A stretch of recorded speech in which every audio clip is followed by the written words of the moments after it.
بسم اللہ الرحمن الرحیم۔ السلام علیکم ورحمۃ اللہ وبرکاتہ۔ عزیز طلباء اور طالبات، آج مؤرخہ 10 جولائی 2020 بروز جمعہ۔ ہمارا سبق آج اکبر الہ آبادی کی نظم کے حوالے سے جو سوالات ہیں وہ ہیں۔ پہلا سوال تھا کہ اکبر نے نئی تہذیب کی کون سی برائیاں بتائیں؟ ظاہر ہے اس کا جواب آپ نے اس میں پڑھ لیا۔ اس نے یہی اس میں برائی گنائی کہ اس میں یورپ کی نقل اتاری جائے گی، ویسٹرن کلچر کی تقلید کی جائے گی، اور شرم و حیا کا خاتمہ ہوگا۔ اس کی جگہ پر بے حیائی اور فحاشی اور عریانیت آئے گی، اور یہ کہ بغیر کسی دلیل کے مغربی تہذیب کی تعریف کی جائے گی۔ زبان کے حوالے سے کہا کہ زبان غیر معیاری ہو جائے گی، ٹکسالی زبان لوگ استعمال نہیں کریں گے، بھونڈی زبان، بازاری۔ اب دیکھ رہے ہیں آج کون سی زبان استعمال ہوتی ہے۔ شرافت کا معیار بدل جائے گا۔ جو شرافت کے معیارات تھے، معاشرے میں عزت کے معیارات تھے، وہ بدل جائیں گے۔ ایک چور کو، ایک ڈکیت کو، ایک چکے کو، ایک لونڈے، ایک لفنگے کو عزت کا نہیں ملتی تھی سوسائٹی میں، لیکن دور وہ ہے کہ اب انہی کو عزت ملتی ہے سوسائٹی میں۔ جو جتنا کمینہ وہ اتنا عزت دار۔ حالانکہ پہلے دور میں جو جتنا شریف، جو جتنا مہذب، جو جتنا شائستہ ہوتا تھا، وہی اتنا عزت والا ہوتا تھا۔ آج کے دور میں علم کی وجہ سے لوگوں کو عزت نہیں دی جاتی ہے، بلکہ مال اور دولت کی وجہ سے دی جاتی ہے، چاہے وہ مال و دولت کسی بھی حرام ذریعے سے کمائی گئی ہوگی۔ گویا کہ مرتبہ بدل جائے گا، شرافت کا معیار جدا ہو جائے گا، الگ ہو جائے گا اور بدل جائے گا۔ جو لوگ بلند مرتبہ اور شریف تھے وہ بیچارے پست ہو جائیں گے۔ ظاہر ہے جو گھرانے اور جو فیملیز عزت والیاں تھیں وہ ذلیل ہو جائیں گے۔ ایسا ہوا۔ نمبر 2 سوال ہے کہ تقلیدی یورپ سے کیا مراد ہے؟ تقلیدی یورپ سے مراد یہ ہے کہ یورپ کی ہر چیز بری نہیں ہے۔ ویسٹرن کلچر کا ہر ایک آلہ اور پرزہ برا نہیں ہے، بلکہ اس کی جو چیزیں بری ہیں اس کی تو نقل اتاری جائے گی، اور جو اچھی ہیں ان کو نہیں لیا جائے گا۔ مثلا یورپ کا کلچر کرپشن صاف ہے، کرپشن پاک ہے، اس کو ہم لوگوں نے نہیں لیا۔ ورنہ اس طریقے سے انہوں نے جو انسانی سہولیات کے لیے ترقیات کے سامان، ایجادات وغیرہ نئی انسانیت کو دیے، اس کی نقل ہم نے نہیں اتاری، بلکہ اس کو ہم نے چھوڑ دیا۔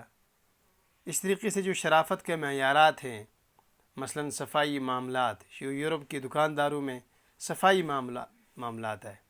ایسا ہمارے سوسائٹی کی طرح نہیں ہے کہ ایک دکاندار کے ہاں ایک ریٹ ہے اسی چیز کی، دوسری کے ہاں دوسری ہے، تیسری کے ہاں تیسری ریٹ ہے، بلکہ یورپ اس سلسلے میں بہت صفائی معاملات رکھتا ہے۔ ویسٹرن کلچر میں ردی مال اور آؤٹ آف ڈیٹ مال نہیں استعمال کیا جاتا ہے ہماری دکانداروں کی طرح۔ گویا کہ یورپ کی تقلید سے مراد یہ ہے کہ اندھی تقلید ہوگی، ورنہ اگر اچھی تقلید ہو اور اچھی جو چیزیں ہیں وہ تو اپنانے کے قابل ہے۔ اسی طریقے سے ان کا شرم و حیا ختم ہو گیا، مادر و پیدر آزاد ہو گئی وہاں کی سوسائٹی، بلکہ وہاں کے کلچر میں جو فیملیزم تھا، فیملیزم کو انہوں نے ختم کر ڈالا۔ وہاں نکاح کی کوئی حیثیت نہیں ہے، وہاں مرد و زن کی تعلقات کی کوئی قید نہیں ہے، اس پر کسی قسم کا کوئی قانون نہیں ہے، بس جانوروں کی سی زندگی ہے۔ تو اس میں تقلید ہونے لگی، اور اس کو یورپ کا جو ہے اس کو ہم نے معیار سمجھا، یہ بری چیز ہے، اس کو گویا کہ یہ چیزیں اچھی نہیں ہیں۔ اسی طریقے سے گانے، فلمیں، بے حیائی کے وہ سارے آلات جو انسانی زندگی اور صحت اور روح کے لیے نقصان دہ ہیں، ان کی تقلید جو ہے اسی سے یہ مراد ہے۔ اس کو اقبال برا کہتا ہے، ورنہ اکبر الہ آبادی اس کی برائی کرتا ہے۔ جو اچھی چیزیں ہیں ان سے ظاہر ہے کوئی بھی عقل والا اس کو یہ نہیں کہے گا کہ اس کو نہ اپنا، اس کو تو اپنانا چاہیے۔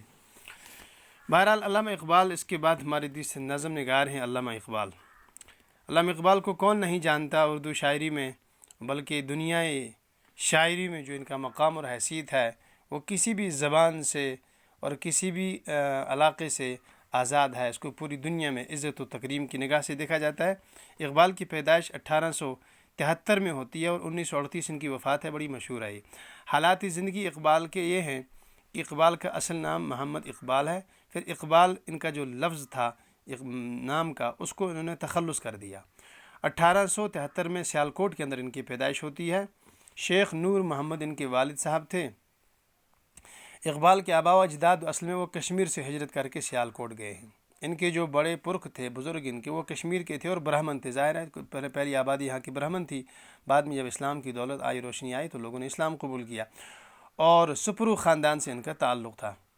یہ تقریباً لگ بھگ 250 سال پہلے یہاں سے اسلام کی دولت سے روشناس ہو کے منتقل ہوئے ہیں.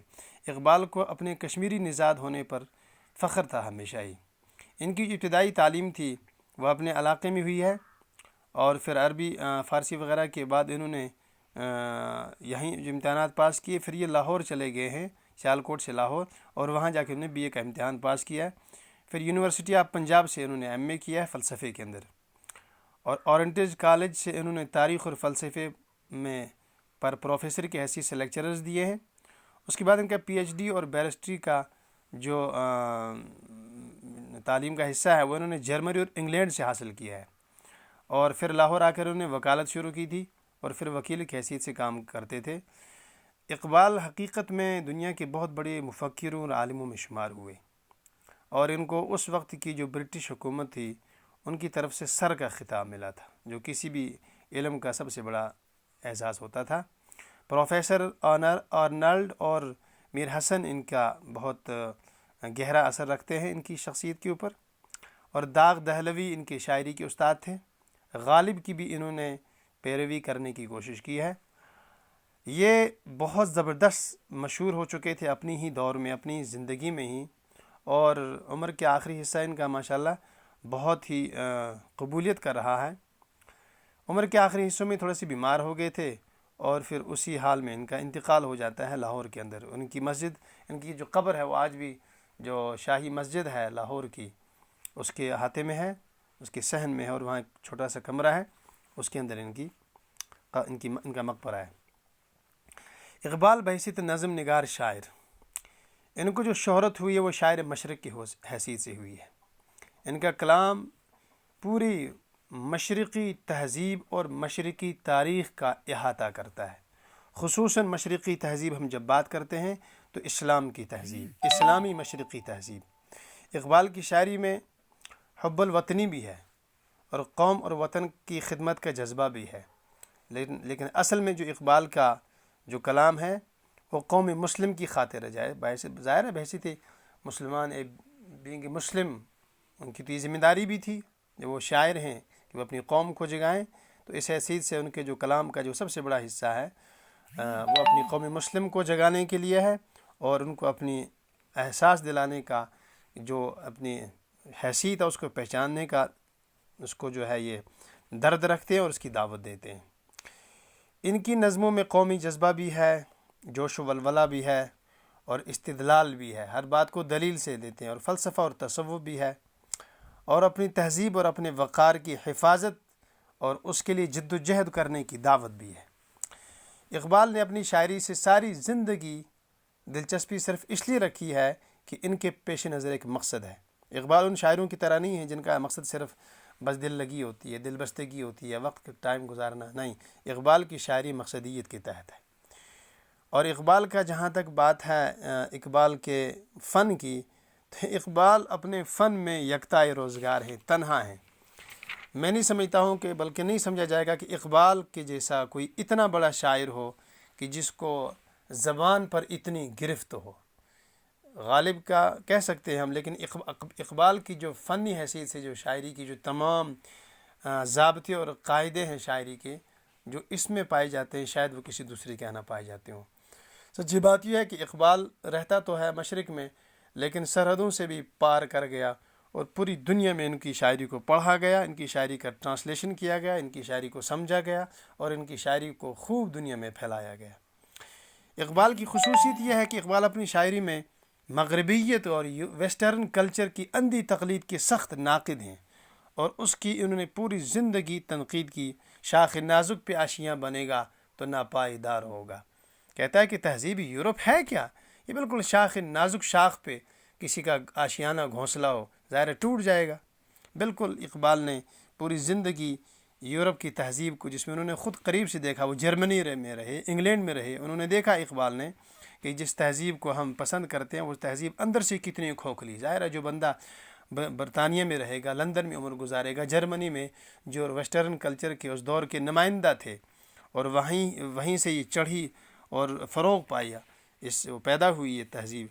لہٰذا انہوں نے اس کو دیکھا اور مسلمانوں اپنی قوم سے کہا، مشرقی قوم سے کہا کہ خدا کے واسطے اس تہذیب کے پیچھے مت مرو، یہ اندر سے ننگی اور برہنہ اور بے حیا ہے اور بالکل کھوکھلی ہو چکی ہے۔